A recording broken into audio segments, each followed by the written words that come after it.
This is going to be a series of videos, and what I'm going to be covering is how to build your own three-dimensional dungeon. And this is going to be like an alternative to Dwarven Forge or Mage Knight 3D or those types of things.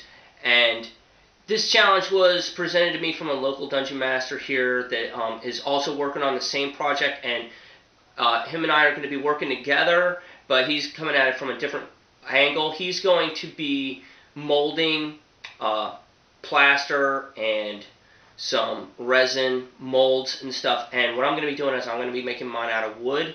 Now I'm going to be showing several different techniques, so this project is going to be a lot bigger than it would be if you're going to do yours, because if you're going to make one, you can choose like one technique and run with it. But I'm going to be showing several different techniques, and I'm going to be making several different color schemes, and so this is going to be take several episodes, and just take the technique that you like and use it.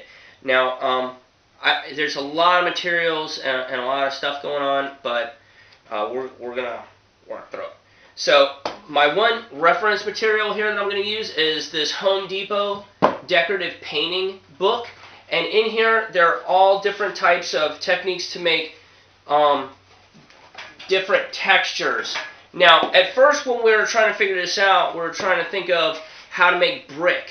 You know, we wanted to make like cobblestones or bricks or flagstones or something like that, and that just got to be too technically difficult. That's the way that traditionally 3D dungeons look, is that stacked on brick and mortar look to it.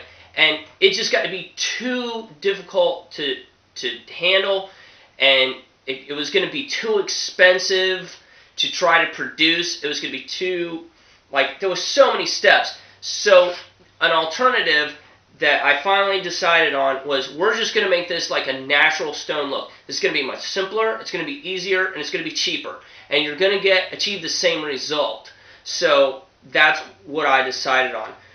So some materials we're going to need to do this is, we're going to need a tape measure and our trusty T-square here to build our grid. Now, since this is going to be a larger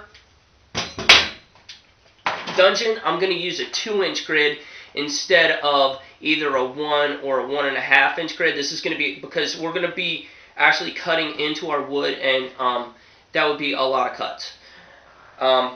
The next thing we're going to need is we're going to split this up into two different sections. We're going to do the floor section and then the wall section, and doing the floor is going to be a different style than we're going to do the walls. But for the walls, I've decided to use these slats here. These are poplar, and these are, what's the dimensions on these? These are a 1/4 inch thick, 3 inches tall, and they're like 3 feet long. So you can get a bunch of these, and these were $2.50 at Home Depot. I also picked up a couple of these. Now, I had these laying around from another project, and they're a 1/4 inch thick, and they're 4 inches tall. What I'm going to do is I'm going to stand these up, and I'm going to cut them this way, and I'm going to make like a bunch of door pieces out of this, and I'm also going to make my keyways out of this, because this is too tall. When you're trying to get your scale, get yourself a little figure and stand your wall up and put your figure up against the wall and see what kind of scale you want. I've decided to do a 2-inch wall. You can do a 1-inch wall if you want, or even a 1/2 inch wall if you want them to be easily moved around. But I'm going for like a 2-inch wall. 3 inches was just too tall. You'd have to sit there and like reach down in there, and it's too hard to deal with. Because this is a gaming table. This is going to be for gaming and role-playing games and stuff like that. This isn't going to be for fancy schmancy display. You know, we're going to want to build this table to actually be functional as well as look good. So those are the wall pieces I'm going to use. I'm going to use wood. Now, for the floor, I've gone with a very thick piece of plywood. At first I was going to use a high quality piece of wood, but then that was going to be like 3 times more expensive this piece of plywood was pre-cut and it's 4 feet by 2 feet. And as you can see, it's about, I think this is a ½ inch or so thick. It's very, very thick. But that's also because we're going to be cutting grids in on both sides, and this is going to be a double-sided board. I'm going to make a gray granite style dungeon on one side, and when you flip it over, I'm going to have more of a red marble style board on the other side.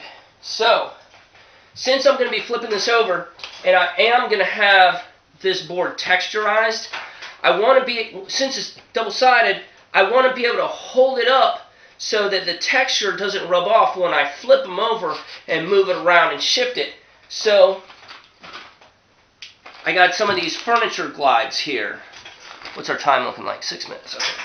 I got these furniture glides, and I'm going to, after I texturize and grid this out, I'm going to hammer these in so that it keeps it up, and all my texture and stuff on the other side that I'm not using isn't going to rub off when I'm playing on the other side. So, some color schemes. For my floor, I'm going to be using spray paint.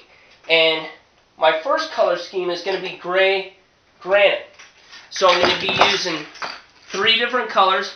It's going to be my base coat, my regular color, my main color, and then my highlight coat. So I've got black, I've got gray. What kind of gray is this? Dark gray. And then I've got my lake gray, which is a very, very light color. So those are going to be my triplet colors for my floor, for my granite side. Now my 3 colors I'm going to be using for my other side are going to be like a red color. And so my base coat is going to be this walnut. My main coat is going to be, this is red oxide primer. I may use something else because this is almost empty. But it's going to be basically this color.